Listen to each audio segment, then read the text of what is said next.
Have you ever heard a voice that just sticks with you? Not because it's beautiful or powerful, but because it's different? A voice so unique, so utterly strange, that it burrows into your memory and refuses to leave. In the golden age of Hollywood, a time overflowing with pristine singing voices and carefully polished accents, one of the most memorable sounds to ever grace the silver screen didn't come from a matinee idol or a glamorous starlet. It came from a little boy with a voice that sounded like a bullfrog clearing its throat. His name was Billy Laughlin, but a generation of Americans knew him only as Froggy. He was a standout star in Our Gang, the beloved series, later syndicated as the Little Rascals. For millions of kids growing up in the 1940s, 50s, and 60s, Froggy was a fixture of their Saturday mornings. His comical, goggle-eyed reactions and that impossible guttural voice made him an instant icon of childhood mischief. He was the kid with the built-in sound effect, a walking, talking sight gag, who could steal a scene with a single gravelly word. But behind the laughter and the peculiar croak lies a story that is far from comical. It's a story of a sudden, blinding flash of fame, of a childhood spent in the surreal world of a Hollywood studio, and of a life cut short with brutal, shocking abruptness. We remember the character, the funny voice, the on-screen antics, but we've largely forgotten the boy.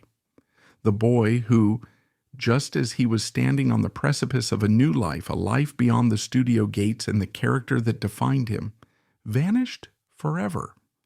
This is the story of what happened to Froggy, a tale not of Hollywood endings, but of real-life heartbreak, and of a peculiar voice silenced far too soon. It's a story that asks a difficult question. What happens when the laughter stops?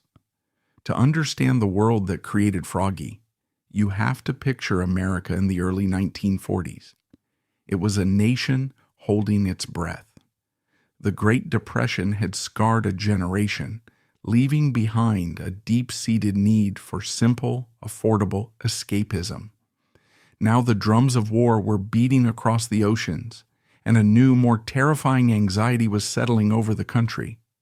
Families were being separated, futures were uncertain, and the news from overseas grew grimmer by the day. In this climate, the local movie theater was more than just a place to see a film. It was a sanctuary. For the price of a nickel or a dime, you could be transported. And for children, one of the most reliable escapes was the Our Gang comedy series. For 2 decades, producer Hal Roach had perfected a simple but revolutionary formula: put a group of real, unpolished, and refreshingly authentic kids on screen and just let them be kids. They weren't the saccharine-sweet, perfectly coiffed child stars like Shirley Temple. They were scruffy, rambunctious, and relatable.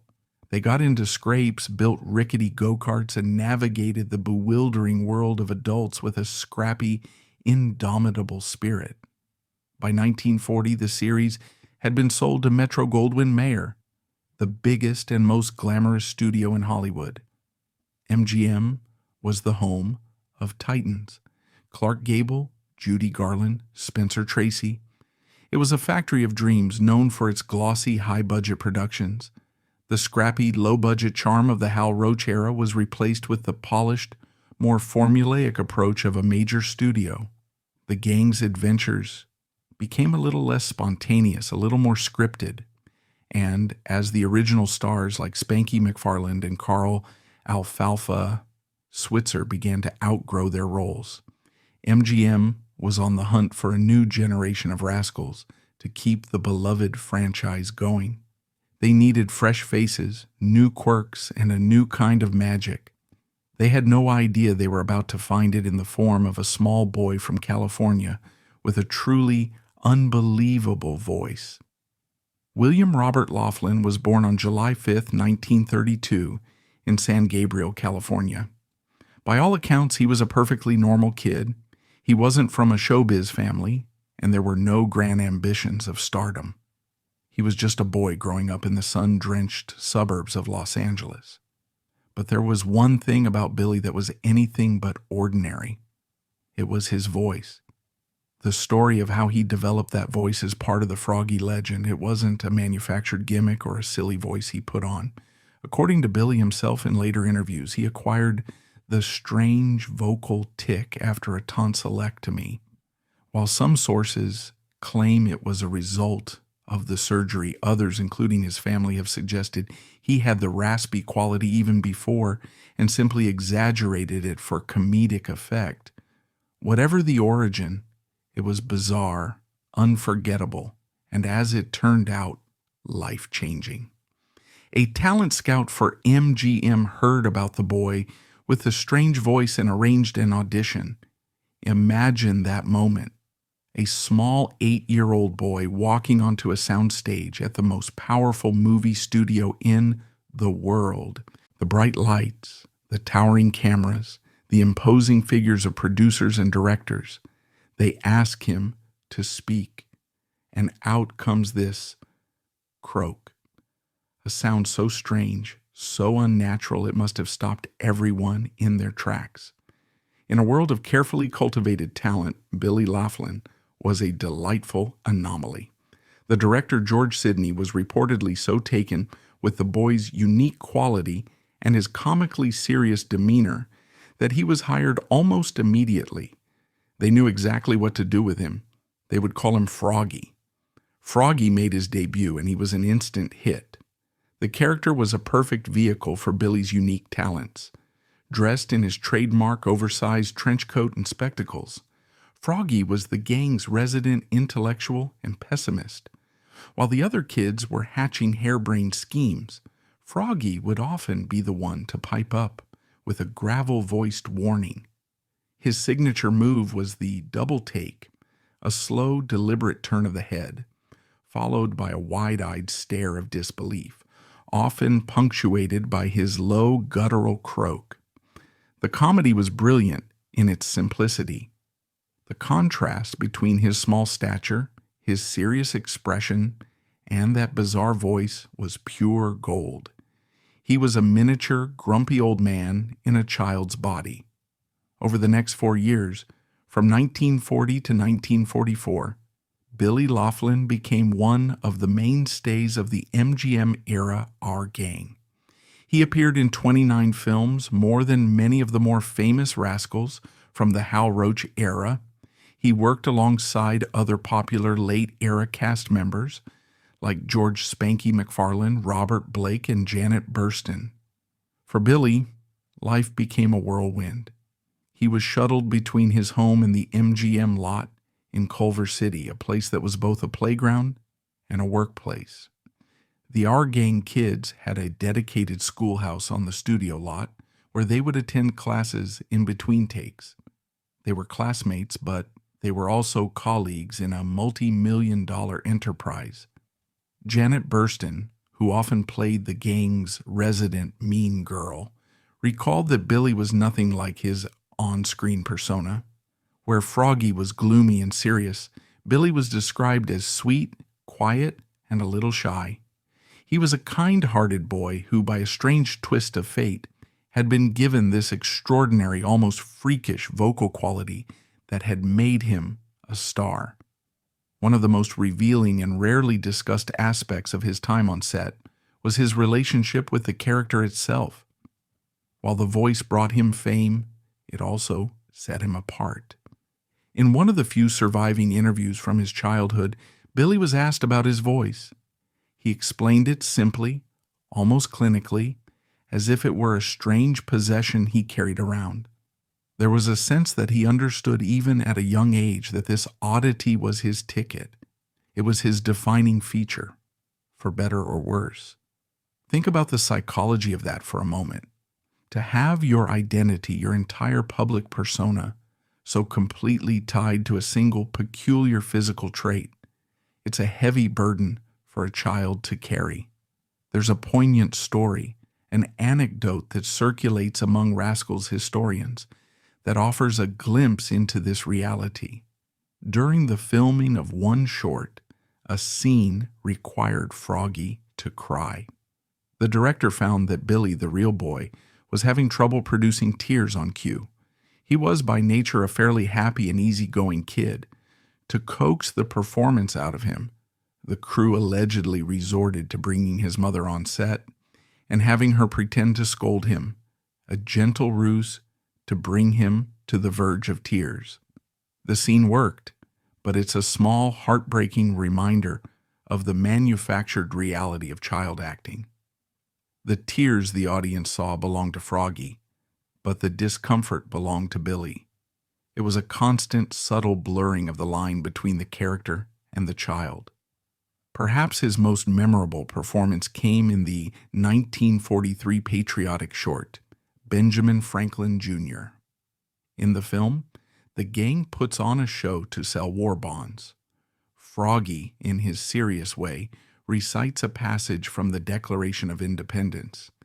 Hearing those immortal words, life, liberty, and the pursuit of happiness, delivered in that deep, gravelly croak, is a surreal and surprisingly touching moment.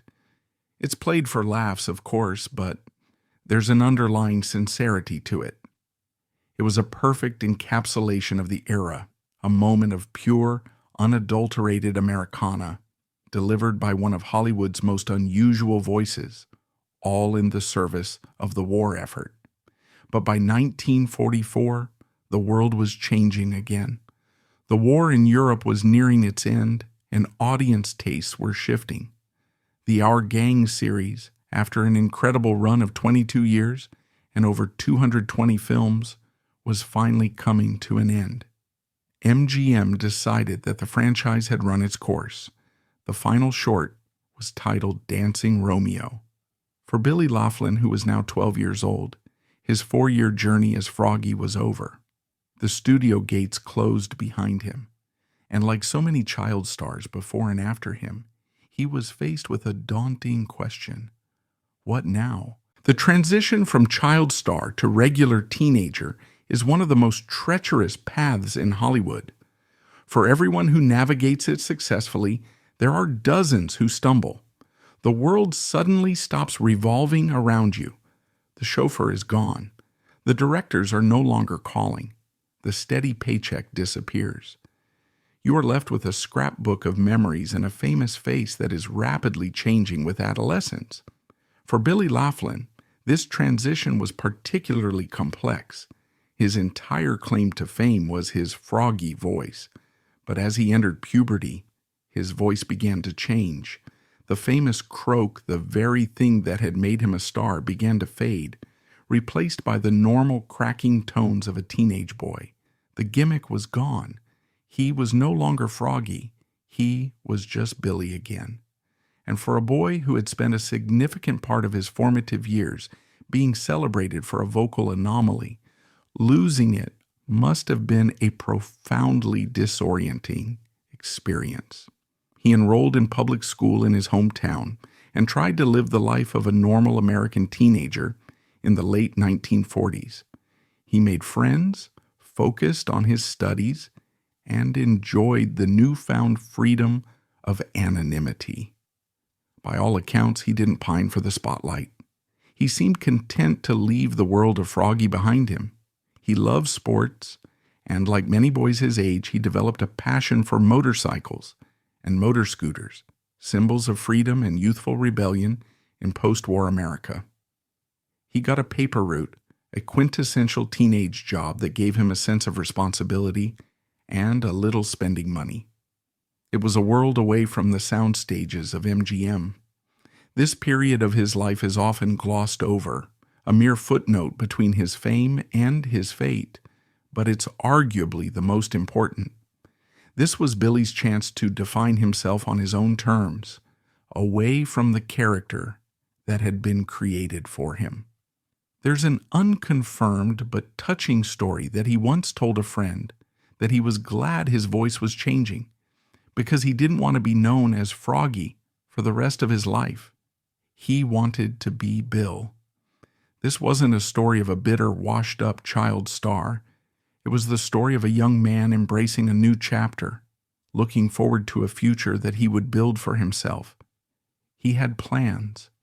He dreamed of a life beyond the long shadow of his childhood fame. He would never get the chance to live it. The date was August 31st, 1948. It was a warm summer day, just a couple of weeks after Billy's 16th birthday. He had spent the afternoon delivering newspapers on his motor scooter, a gift from his parents. His friend, John D. Preston, also 16, was riding on the back. They were heading north on a street in La Puente, California, not far from his home. It was a day like any other. What happened next was a horrifying confluence of speed, surprise, and tragic misfortune. A speeding truck making a U-turn suddenly pulled out directly in front of them. There was no time to react, no time to swerve. The motor scooter slammed into the side of the truck with devastating force. Billy took the full impact of the collision. He was thrown from the scooter and suffered massive injuries. His friend John was thrown clear and survived, though he was seriously injured. But Billy's fight was already over. He was rushed to a nearby hospital, but it was too late. William Billy Laughlin, the boy the world knew as Froggy, was pronounced dead. He was just 16 years old. The news sent a ripple of shock through the community and among those who remembered the little boy with the croaky voice. But in 1948, the celebrity news cycle wasn't what it is today. There was no 24-hour news, no internet, no social media. The story was reported in the local papers and in some Hollywood trade publications. But for much of the country, the news of his death didn't register right away. The Our Gang shorts were still playing in theaters and would soon find a new, massive audience on television. For millions of viewers, Froggy was still very much alive, forever trapped in the celluloid amber of his childhood, cracking wise and doing his famous double take. The tragic reality of Billy's fate remained a piece of little-known sad trivia for decades. There is a profound and unsettling silence that surrounds Billy's death in the historical record.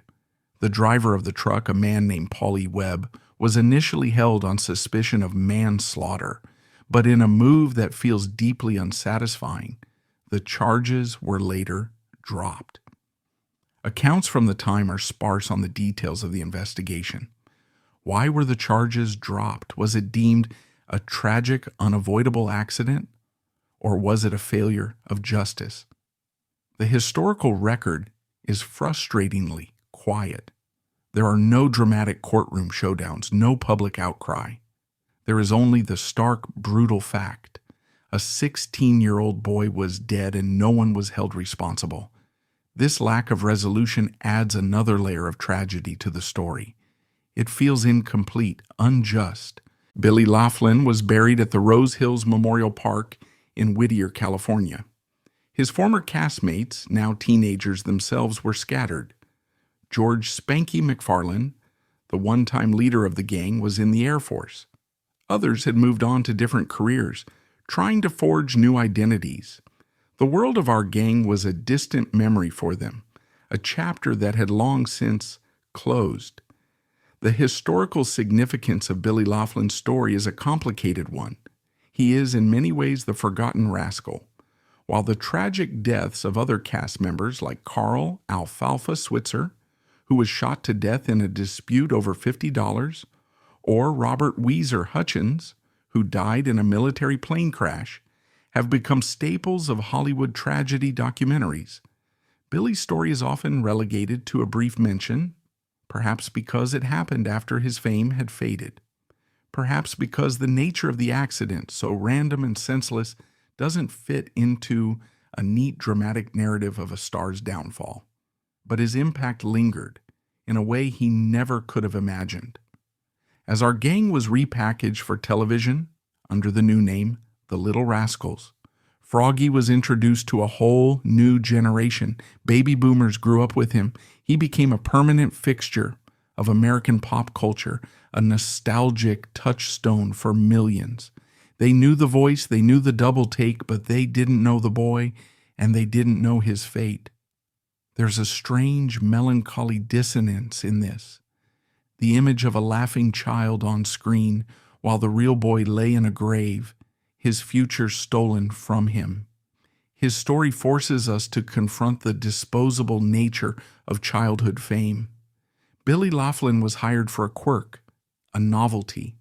The studio machine used that quirk to great effect, creating a memorable and beloved character.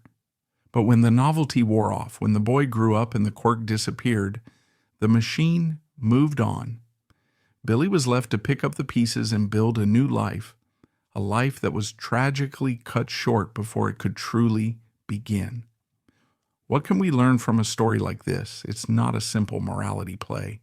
There are no clear villains. Hal Roach and MGM gave a young boy an incredible opportunity. His parents supported his career. Billy himself seemed to handle the pressures of fame with grace.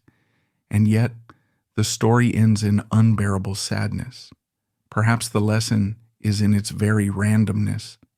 It's a stark reminder of the fragility of life, a theme that runs through so many of the stories of the Our Gang cast.